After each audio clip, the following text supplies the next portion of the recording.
Bueno, estoy repasando para instrumentos 2, en este caso para la unidad 3 que se vuelve a tomar de técnicas proyectivas, dimensiones de contacto con la realidad y modalidad vincular, que para mí este tema entra sí o sí. Como para hacer un repasito bien rápido, solo 2 carillas de resumen, literalmente. Principal, poder diferenciar contacto de la realidad con modalidad vincular, que a mí me costó un montón, principalmente porque son dos conceptos que tienen cosas en común, tales como que ambos están regidos por el proceso secundario. Bien.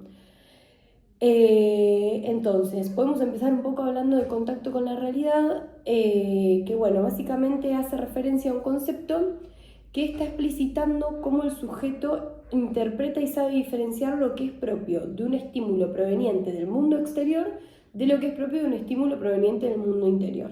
¿Bien? Básicamente poder diferenciar si algo viene de afuera o está saliendo saliendo de mí, por así decirlo. Lo interesante de este concepto es que, bueno, clínicamente permite diferenciar lo que es la neurosis de la psicosis. Además, dentro del mismo tenemos 3 conceptos que también nos van a servir para entenderlo, que son el de adaptación a la realidad, la prueba de realidad, juicio de realidad, que bueno, ahora los vamos a explicitar un poquito mejor.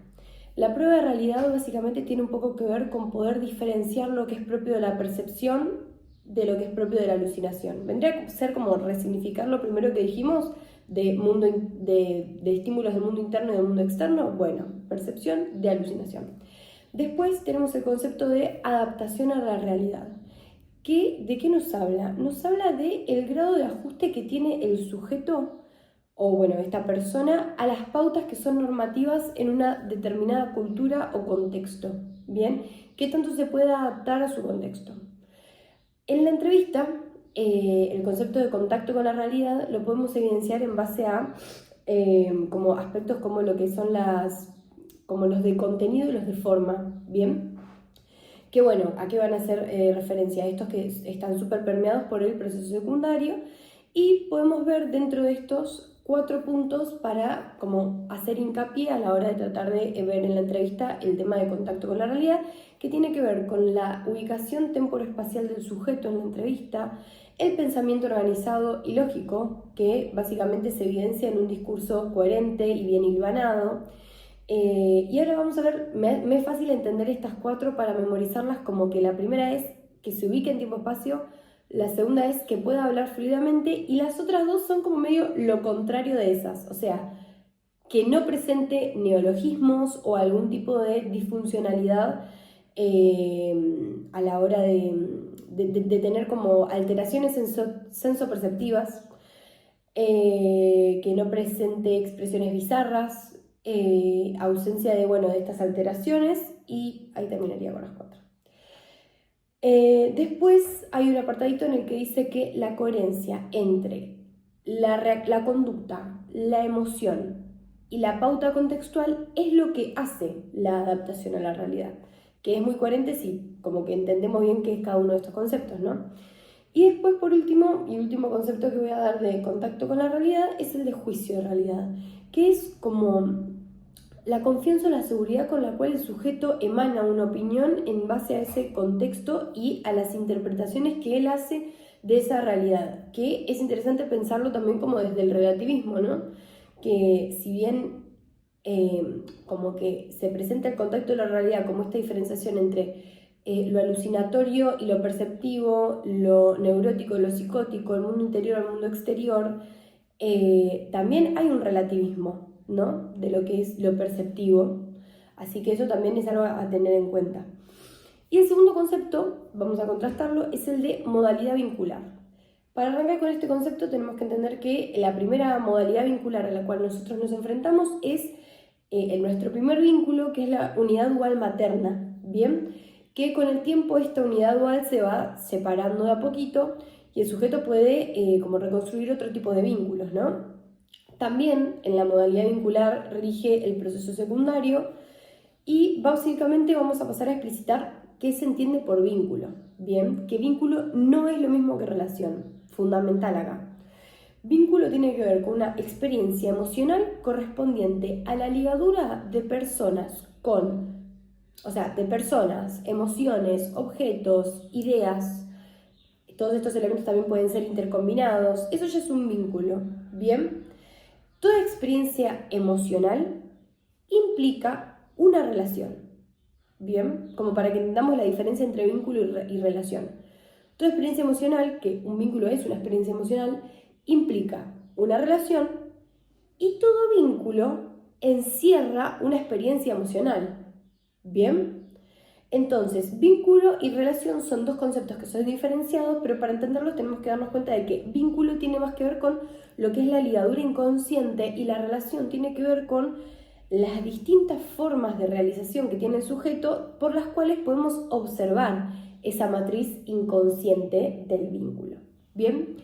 Tenemos ciertas fuentes para analizar la modalidad vincular, que tienen que ver con lo que se dice y lo que no se dice, lo que se expresa del vínculo con nosotros ahí, las ideologías de roles, la visión de los otros sobre sí mismos y la imagen propia. Que esto al principio yo solamente lo pensaba en base al test de 2 personas y después entendí que si bien es súper importante ese test para como identificar lo vincular, se pueden identificar aspectos de la modalidad vincular en otros tipos de test, como lo son por ejemplo el de la casa o mismo del sujeto, del dibujo de una persona, partiendo de cómo se ubica el sujeto en su contexto también, ¿no? Que tiene un poco más que ver con contacto con la realidad, pero nos habla también de cómo va a ser un poco su modalidad vincular. Después tengo un poco de los conceptos que son parte del análisis intratest, ¿bien?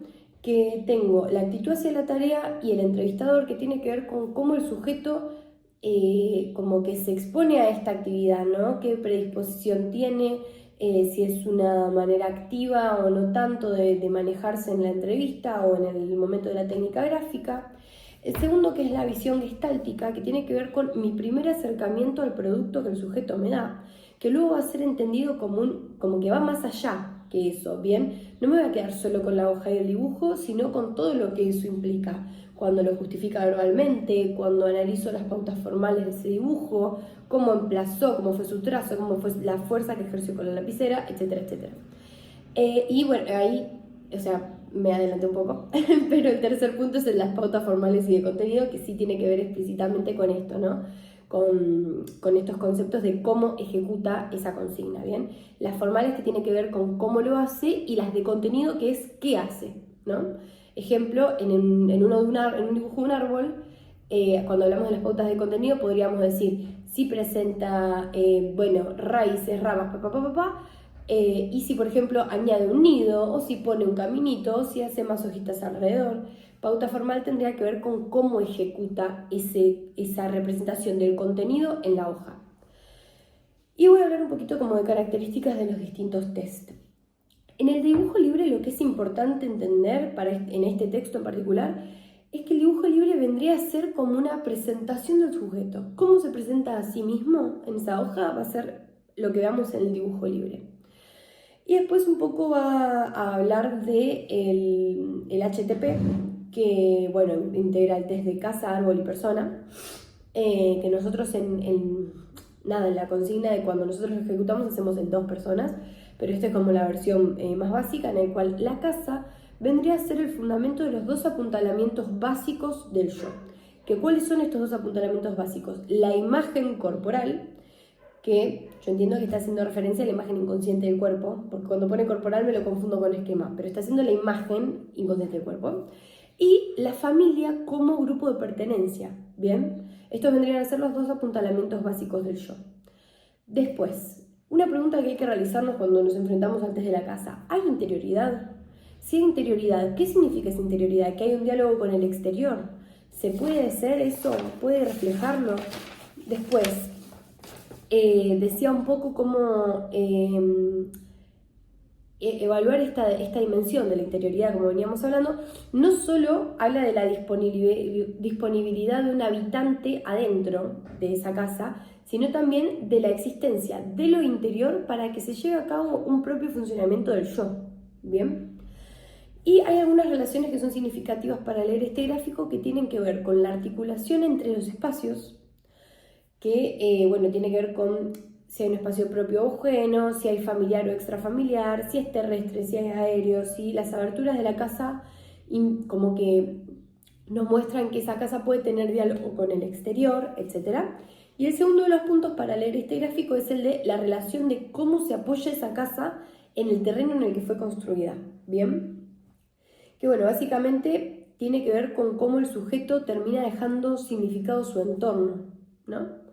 Que tiene que ver un poco con qué figuras incluye y cuáles no, cuáles acompañan la imagen, si hay un camino, ejemplo, que vaya para afuera o no. Bueno, eso es todo lo que voy a decir de casa. Vamos con el de árbol, que básicamente el test de árbol se puede vincular mucho con la imagen del sí que tiene el evaluado. Bien, se hace un juego medio metafórico en psicodiagnóstico que tiene que ver con no la semejanza, sino como la metáfora de árbol y humano, ¿no? Que esto también como que alude un poco a esta visión antropomórfica del gráfico un poco. Pero bueno, básicamente el árbol nos va a explicitar cómo se integró y cómo operan las defensas para aceptar y rechazar aspectos desconocidos de la misma. ¿Bien? ¿Qué quiere decir? Básicamente quiere decir cómo el sujeto se enfrenta o cómo si está provisto de herramientas para enfrentarse a ciertas situaciones, ¿no? Tiene 4 relaciones básicas que tienen que ver con el lugar que ubica ese árbol en el espacio, la buena o no relación con la tierra, si tiene raíces firmes, si las raíces se ven o no se ven, y las formas que simbolicen distintas partes de la figura, que tiene que ver con que el tronco, por ejemplo, es entendido como un vehículo de energía, los conflictos del yo con el cuerpo, como la sede de los trámites de lo que son los impulsos. También pueden aparecer líneas que entrecorten el tronco, que estas tienen que ver con impulsos que no fueron canalizados, acontecimientos vividos, etc. Y el cuarto de los puntos para leer las relaciones del test del árbol tiene que ver con que las figuras agregadas suelen ser desplazamientos que expresan relaciones imaginarias. Puede aparecer, por ejemplo, un nido en la copa del árbol, etc. Y por último, el gráfico de persona, que tiene que ver con 4 categorías funcionales, que son la de cabeza, cuerpo, brazos y pies, cuerpo-tronco tiene que ver, que bueno, cada una de estas tiene como una función, ¿no? Esto de la cabeza como órgano de comunicación, de dependencia, expresa necesidades sociales. Después, bueno, básicamente esta persona, ¿cómo está hecha? ¿Está elaborada? ¿Está muy esquemática? ¿Cómo está la postura de la figura? Análisis de pautas formales y de contenido. Y básicamente, en primer término, el test de la persona lo que interpreta es la concepción del cuerpo del sujeto, con su unidad o su no unidad. Y tenemos que leerlo en base a 2 ejes fundamentales que tienen que ver con el grado de humanización de esa figura y con el grado de integración o fragmentación de esa figura. Y bueno, eso es todo lo que me estudié este texto. Hay un poco más de información en base al análisis del test de las 2 personas, más que nada con lo que tiene que ver después que se suma de los aspectos significativos verbales de ese test. Pero bueno, también cabe aclarar que es un test que ayuda mucho a entender temas de modalidad vincular. En cuanto a los análisis de pautas formales y de contenido, también se suma como esto de la justificación que él da, porque se pide el nombre y la edad de cada uno de los sujetos, cuál es el vínculo que los une, o que cuentes una historia sobre ellos y le pongas un título, y todo eso implica también una justificación que yo le asocio mucho a esta visión gestáltica del dibujo. Así que eso es todo.